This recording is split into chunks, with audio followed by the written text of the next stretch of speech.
A big thank you to Jero for sponsoring today's video on Patreon.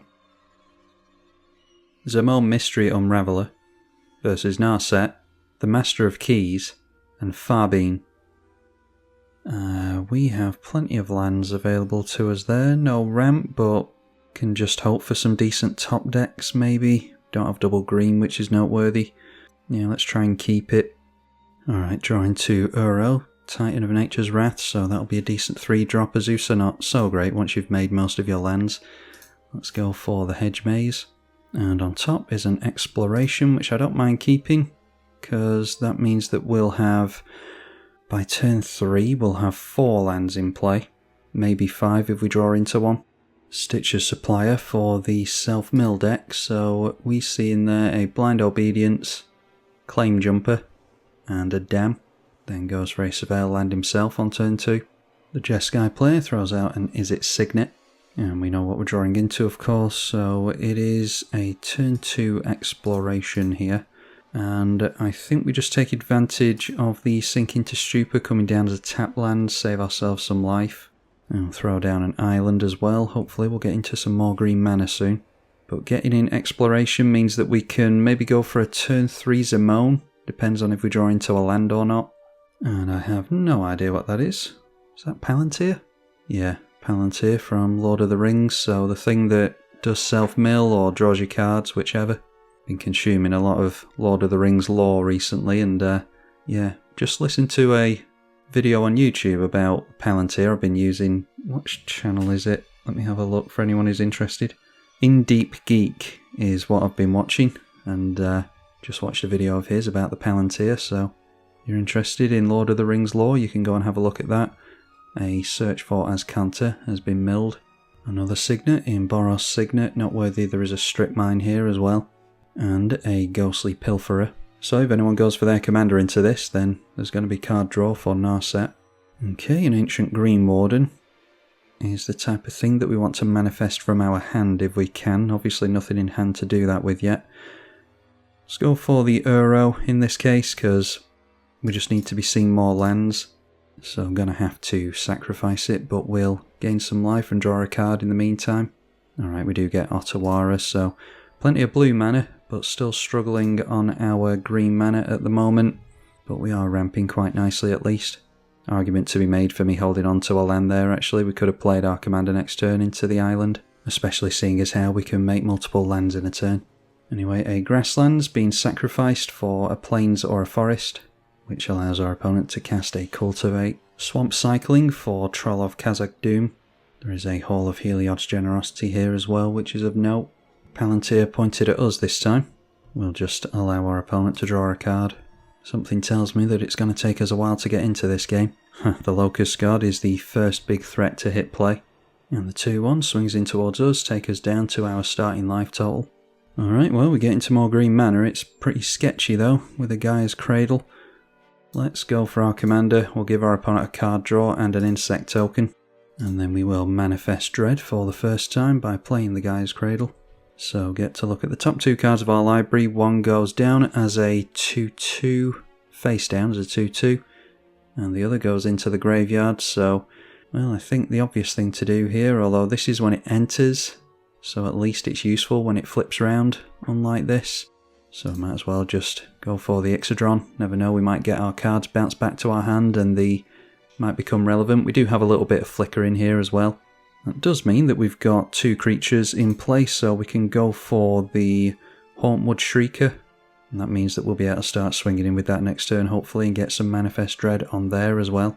So, yeah, the Gaia's Cradle. Not only a land off the top, but a land that taps for 2. So a very lucky draw there. Hopefully the Effetto Runecaster will be of some use to us, but we need to see at which cards we manifest face down first. Custody Soulbinders.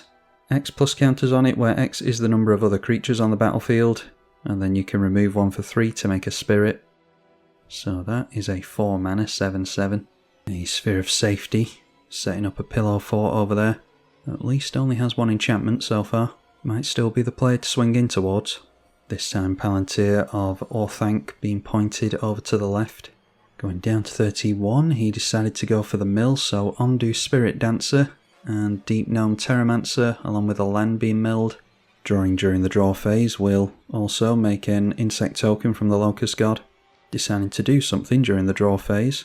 Teferi's Ageless Insight, so they can draw multiple cards off the back of something like a Ghostly Pilferer.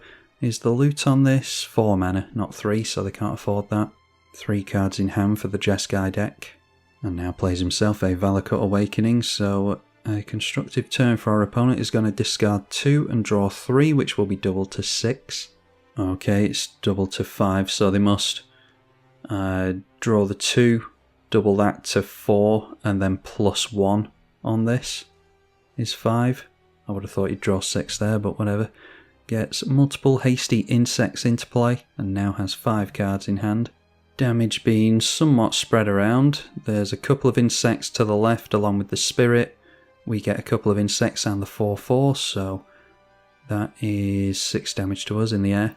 Does make it more easy for us to swing in to the right now though, because we've got a 3/3 to their couple of 1/1s.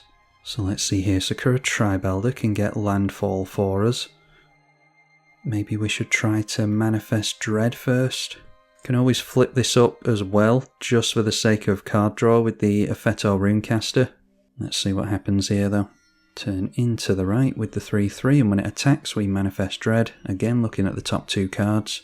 Alright, and there is a Den Protector with Megamorph, so we can return a card from graveyard to hand with that if we want to. Ghostly Flicker, obviously not of much use to us as an instant. And with this being quite a cheap cost to Megamorph it, it's probably better for us to pay that, and the landfall can just be a manifest again with the Zimone. Anyway, chump blocks occurring with the insect token as you would expect. I mean, it'll cost us 2 with the Hauntwood Shrieker to flip anything up anyway. So in that case, let's go like this for Sakura Tribalder. Then we can tap down the guy's Cradle, that's 5 mana. We can play lands from the graveyard with this, so that's probably best to go for. And with a Zeusa, yeah, we could really abuse a Zeusa here as well. Although unfortunately I don't think we can afford it, can we? It would be ideal if we could go for a Zeusa here, but it's just the Ancient Green Warden, I think. Probably should have held up green mana for this, actually. Oh well. We can always flip something round if we crack the land or go for landfall with Sakura Tribalder. So a land enters, and that is landfall, so it triggers twice with the Ancient Green Warden. So let's go for... Between those, we've got Beanstalk Giant, and the Scroll of Fate is going to be really good, I think. And then it's the second time triggering here, so we could, yeah, decide to use the ability. I think we will. And flip round the Scroll of Fate. And then that will allow us to sneak down the Effetto Runecaster, so I think we can leave it at that, because we can do landfall at instant speed. Although actually getting down a Zeusa here means we can, yeah, that means that we can make even more lands. So we'll do that. Play ourselves a Tropical Island. And I think with that ability on the stack, we'll get down the Effetto Runecaster now with the Scroll of Fate, which manifests a card face down from our hand. So let's use her ability and turn this face up straight away, so we've cheated in the Runecaster and it triggers on itself, so we may draw a card. Say yes. Alright, there's a Miri's Gal to help stack the top of our library. Let's say no to the ability on Zimone this time. And now we can make it a Zeusa. I suppose just for the sake of drawing another card, we could flip over the manifest creature. So with Zimone's ability, we'll say yes. Flip that over, and that will draw us a card. The Den Protector can grab us the Become Anonymous, I think would be fun. Which is of note because it can actually flip over the Den Protector and other cards again. Alright, draw into a Cultivate. I don't think there's much point in flipping around this. It'd just be a 0/0, so say no. And now we've got 2 land plays remaining, so I'll do all this again. There's nothing else left to flip round, so no point messing around here really. Getting a Breeding Pool tapped. Play the Miri's Guile. And then we'll play the Verdant Catacombs as our final land drop for the turn. And yeah, it can just sit in play, ready to crack at instant speed, which will trigger the Zimone for more Manifest Dread. And obviously it's safer in play than it is in the graveyard, just in case an opponent decides that they want to go after our graveyard with some exile. Phabine played into the Ghostly Pilferer, so another card draw for the Lotus or Locust god, who I dare say is going to be swinging everything in at us next turn. They do have a Reacher to contend with though, at least. Be interesting to see what the top card of our library is here with this commander. Although we don't have time to respond to it, we'll just draw into it straight away. There's a Nyx Bloom Ancient, would have been good to cheat down, but we've at least got access to the Scroll of Fate here. So revealed was a Boss's Chauffeur, a Path to Exile we don't want our opponent to have, but it's probably going straight at our Zimone, and a Wizard class as well. And the 11/11 swings in at us. There's no kind of evasion on that, thankfully. And we want to crack Sakura Trial Elder this turn anyway, because I think we're going to have to crack the Verdant Catacomb next turn, assuming that the Path to Exile is used on our commander. So still quite a few basics left, we'll just make that an island. And the first time of its triggering we've got a Forest and Anox Survivalist, so obviously that being a morph spell can go into play face down.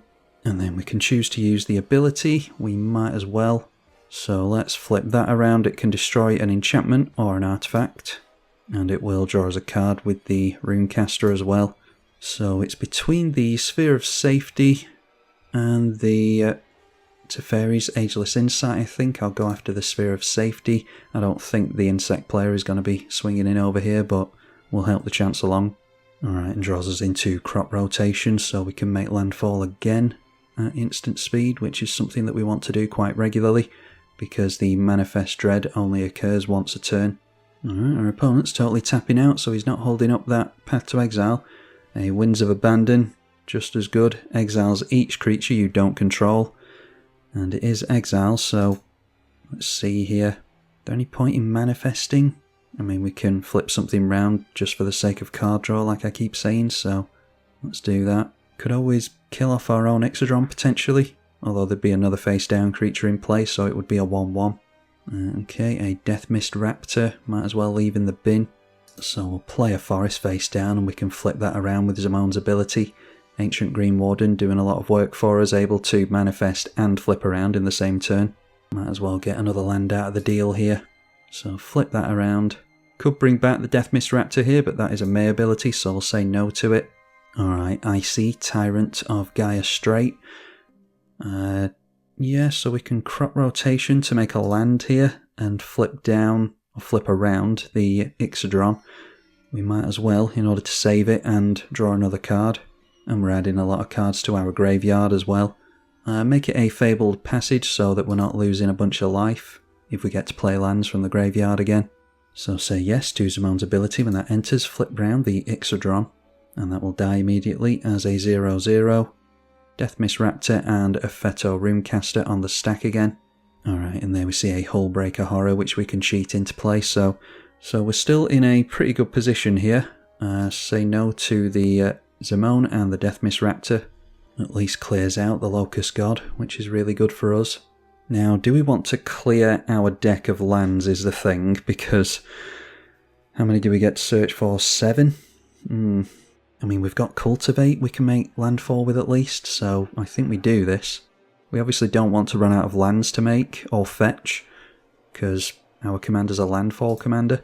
Unfortunately, don't have Icy in play when we're getting these lands down. I think I'll leave 1, 2, 3, 4, 5 lands. 2 of them get fetched out. I think I'll probably regret not having an additional land at some point. So we'll go for all 7.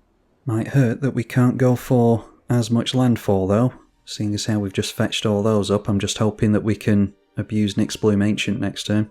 We're still way ahead on mana compared to our opponents. And then the Stitcher's Supplier knocks us down to 29. Palantir pointed over at the Jeskai player and decides to mill him. That is Dance of the Dead, Void Rend, or land, and Touch the Spirit Realm. About to make a huge token army again. Ovika Enigma Goliath has 5 mana left available and a full grip. Third path Iconoclast, yet more tokens, and then casting a non-creature spell into that, so 3 tokens will be made from the big legend and just 1 from the Iconoclast. These 1/1s do have haste though. Can again discard any number of cards and draw that many, so Teferi's Ageless Insight being in play is of some relevance. But at least we cleared the way with Sphere of Safety not being in play anymore, so they can swing in with this big army if they want to. I dare say they'll want rid of us though.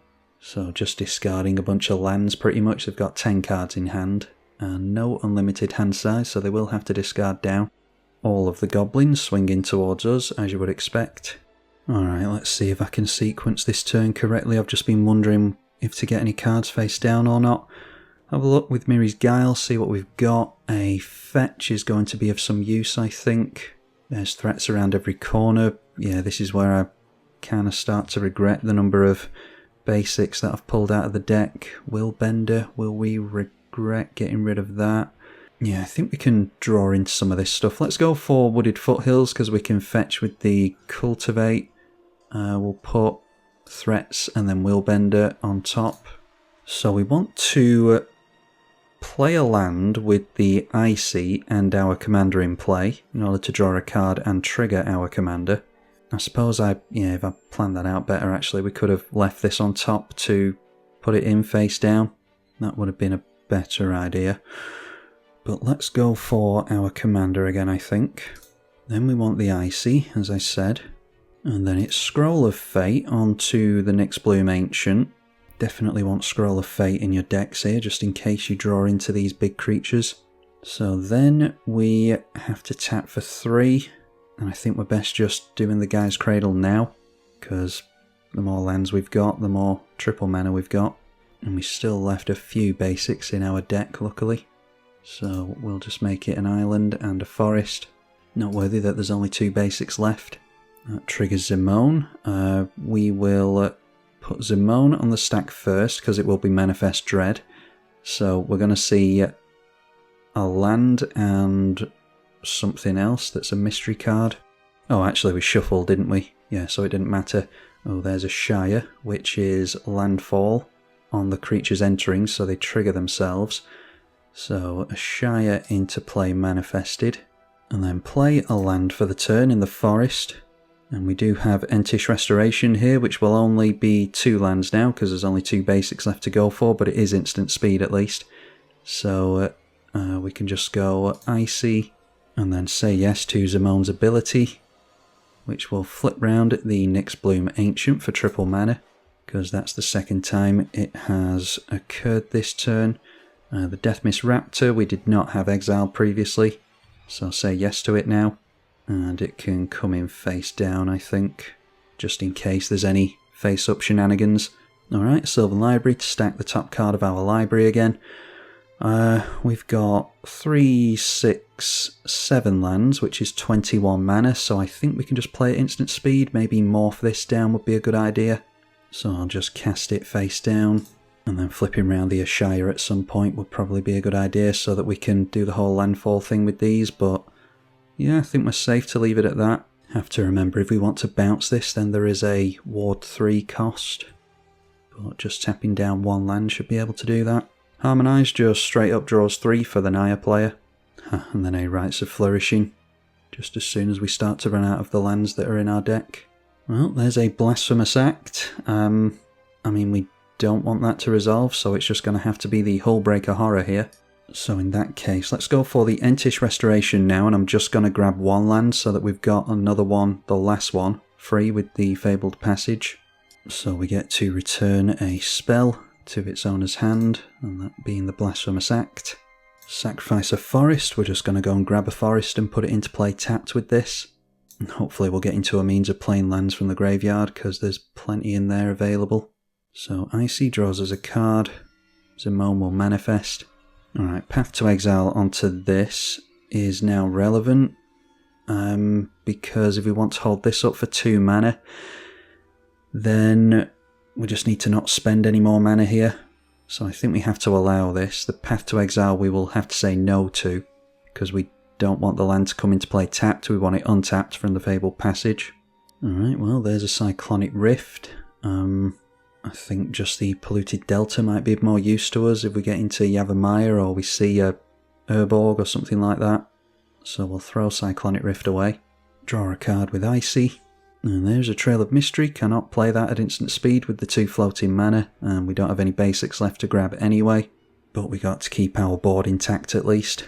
Suppose there's an argument to be made. What I should have done there in order to make landfall for a second time is flip round the Ashaya so that we don't struggle on getting into landfall from then on. That probably would have been a better idea. My first time playing this deck, and during playtesting on Moxfield I was finding it difficult to wrap my head around exact scenarios and stuff. I've never really played with Morph before. I think that would have been the play. Alright, the Path to Exile now going on to this. I think it's pretty much done all it was going to do there, because we don't have any more instants available to us now that the Nyxbloom Ancient's gone down, so allow that to be exiled and say no. So we've still got access to the Willbender. And there's a Toxic Deluge. We're seeing the board wipes left, right and centre. Noticed this on Magic Online recently is there's been a lot of board wipes that occur nowadays. People don't seem to like playing with creature-based decks. So we'll go for the Island. Draw a card with Icy, Manifest again. So this is where, yeah, it could have been relevant that we have the Ashaya flipped around, which we could have done last turn. A Void Mage Apprentice. Counter a target spell. So I'll put that in face down. And draw into Tatyova, far too late unfortunately. 41 cards left in the deck still though. Yeah, we couldn't have countered that regardless, so everything goes down here. Yeah, that's unfortunate. Could have had the Ashaya in play still. Learning about the deck though, I think it would be an idea. I don't have any of the bounce lands in here, which I should have in a Lands Matter deck. You can just play them and bounce them to their own ability. When you get into a situation like this, you've got all the landfall you could want. I think a Boro is able to pay for its own ability, and it can tap and bounce itself as well. Anyway, they milled a Fell the Profane and some more lands there. So what we want at this point is a means of playing lands from the graveyard, really. Palantir pointed at the Naya player again, or the Jeskai player, I should say. Yeah, so if we'd had a Shire flip round, like I keep saying, then the... where is it? I think the Void Mage Apprentice could have entered and flipped round to its own ability. Right, so Flourishing, we're going to get an additional card draw at the beginning of our turn at least, but we'll see if there's any more hasty stuff going to occur from the Narset player. Haven't actually seen Narset yet. Speaking of which, Narset into play for the first time. Wizard class being played into the Narset, that was revealed previously. And still, with this Teferi's Ageless Insight in play, they can pay 3 into that to draw 4. Instead, going for casting, I assume, and not cycling a Shark Typhoon. So just setting up after the board wipe. I think it's Narsets to start going off with here. And then a Treasure Cruise draws more cards. And they get a Flying Shark token from the Shark Typhoon. So an 8/8 flyer in the air with prowess. So it'll be even bigger next turn. Not done there, a Mystic Remora. Shocks down a piece of white and blue mana after that, and goes in for a Sol Ring, so down to 9 cards in hand. He may well have a Talisman or something here, but apparently not. Just passes the turn with 9 cards in hand, puts the second Boar counter on the Brass's Tunnel Grinder, and this needs 3 or more in order to flip round. So with Mirri's Gal we get to see the top 3 cards and draw into something of some relevance at least, hopefully. Alright, a Stratus Dancer. We've got Landfall. The 3 visits isn't going to be of much use to us, I don't think. So we can go 3 visits, draw into the Ancient Tomb this turn, and draw into Stratus Dancer off the Tatyova. I don't think we're going to be doing too much of anything this game now, unfortunately. But we will certainly try to keep going. Oh, I didn't account for the fact that we draw twice, okay. So might as well play out the Zimone again. And then it is Tatyova before we make a land. Then play the land, we know what we're drawing into of course. I'll probably just manifest it into play. In fact, let's go Tatyova first. Yeah, we can go for Zimone's ability with the manifest. Yeah, let's go for Tatyova first and we can manifest it. Oh, Oversimplify is now on Magic Online finally. But I don't think it's necessarily of much use to us unless we can actually play it from our hand of course. So yeah, whatever, we'll just go for the 3 visits into play. I think I've had enough board whites for one game anyway. Alright, draws us, that's a means of landfall at least, an Overlord of the Hauntwoods. So, we can go Stratus Dancer into play tapped. I think we just want to cast this for 5 mana. So let's hold on to as much mana as possible. Let's go for the Stratus Dancer manifested into play. And this is a target spell, I think. Instant or sorcery, yeah. Let's go for the Overlord of the Hauntwoods. It doesn't matter how many lands we have left, this will just create a token for us. So once again, we trigger Tatyova, Zimone. I don't think we care about flipping anything round. Yeah, the 3 visits is useless once it's flipped round, so I'll say no. Okay, draws us into Glitch Interpreter. Whenever one or more colourless creatures deals combat damage to a player, draw a card. We might as well throw that down next turn, I think. Let's go for the Sylvan Library so that we can potentially draw more cards next turn. Not going to bother paying for the Mystic Remora, so they draw up to 11. And I think we're just holding up Become Anonymous here. Could always cast the Trail of Mystery, but I don't think that's really going to be of much relevance, to be honest. Famous last words, but I'd rather hold on to the life that we don't necessarily have to take to Ancient Tomb. And also this allows us to hold up the instant as well. So there we see the Blasphemous Act again. Doesn't look as though it's going to be countered by the Esper player. I mean, why would he? He's got no creatures in play. So it means we make use of our counter with the Stratus Dancer. And that means Deathmist Raptor is back into play, so probably play that face up so that it's just a Death Toucher that's a decent blocker. And that has that player scoop. A Thought Scour in response is mill 2 and draw for the Esper deck. And Narset is up to 15 cards in hand, thanks to the Mystic Remora and Teferi's Ageless Insight combo. Oh, you'll never guess what's coming next. Another board wipe. So Mystic Remora triggers again for another card draw. Never know, this player might have free counter magic available to him. I don't think the Become Anonymous really does anything for us here.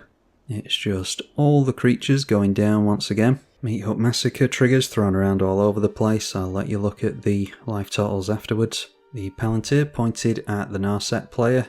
Didn't manage to wipe out all of his creatures, so there's still that big Shark Typhoon token, which probably comes barreling in towards us. Teferi, Temporal Pilgrim. This is the one where you can draw 2 or make spirit tokens. Gets a 5/5 from the Shark Typhoon as well, so it's looking like this is going to be Narset's to win. Depends how many board wipes the Master is after. I'm guessing this is just board wipe tribal and then he goes for self-mill and mass reanimation. Reconnaissance mission for the tokens entering. Got plenty of cards available to him, so surprised he doesn't have anything more game breaking than that. Doesn't seem to have drawn into a means of mass haste yet. Duelist of the Mind after that. And now the 8/8 comes in at us as we expected. Don't think he's activated the Teferi yet. When he hits us he draws 2 and allows it round to our turn, so it doesn't really matter what we do with the Mirri's Guile because we're going to look at everything with the Sylvan Library anyway. We've got Reality Shift, the Whisperwood Elemental, another means of manifesting things. Misty Rainforest is a land for the turn. We'll probably just draw all of this anyway, so just put it in any order. Happy to go down at this point, which hopefully we'll do next turn, to the Shark tokens. So take 8 life here, go down to 12. And I think we definitely want our commander in play. Our opponent deciding whether or not to allow it into play apparently. Does allow it. We'll play the Glitch Interpreter just to manifest. Again, our opponent deciding whether or not to counter by the looks of it. Does finally decide to let it in, so we will manifest Dread. We don't control any face down cards.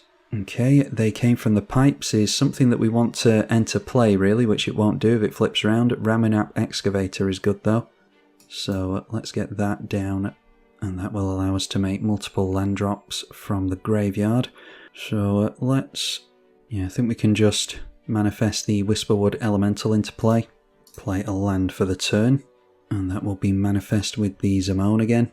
And this time we see ourselves a Lotus Cobra and an Arcane Denial. We'll just go for the Lotus Cobra. Obviously it'll stay in play when it's flipped round, unlike the instant. So now I will pay to flip round the Ramunap for 3 mana. And that will trigger the Deathmist Raptor, which we will say yes to, and once again get it into play face up. Just play a basic from the bin, I think. Just go for a forest because we've got the Ramunap in play now. And that will trigger Zimone, allowing us to flip round a face down creature because it's the second time that it has been triggered this turn. And let's make that the 5-drop. Might as well play the Glitch Interpreter again. Argument to be made for us holding it in hand for when we inevitably see a board wipe again, but doesn't really matter at this point, I don't think. I think Narset is going to run away with this one, like I've said. And we'll just leave it at that. There's no point going for the Trail of Mystery, really. It's all a case of not being able to keep our creatures in play, really. We haven't made a dint on the Esper player. Still at 40 life. Get to manifest again. Get to manifest the top card of the library with the Whisperwood Elemental. And what do we see there? A Dryad of the Elysian Grove we can flip round at least. We've got at least some Wrath protection with the Whisperwood Elemental, though. We can manifest the top cards of our library, which may or may not be of some use to us. The Reanimate, going on to something. Just drew a couple of cards to the Mystic Remora, so a couple of loyalty counters go on to Teferi with its static ability. And they are targeting over here their own Claim Jumper. Turn 9 and still looking to fix their lands, unfortunately. Throw away Sink into Stupor with Surveil from the land. And finally seeing the Master of Keys where X is 1. Our opponent casts an Arcane Denial onto it. So makes another Shark token. We'll draw a card to that at the beginning of the next main phase, I think it is. Or the beginning of the next upkeep.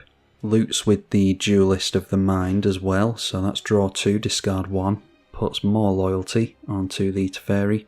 The -12 on this is target opponent chooses a permanent they control and bounces it, then shuffles each non-land permanent they control into the library.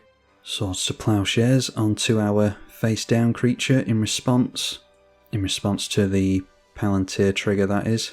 So we could go for some trickery with the Become Anonymous here, but yeah, I suppose, yeah, whatever, we might as well, we're going down next turn anyway.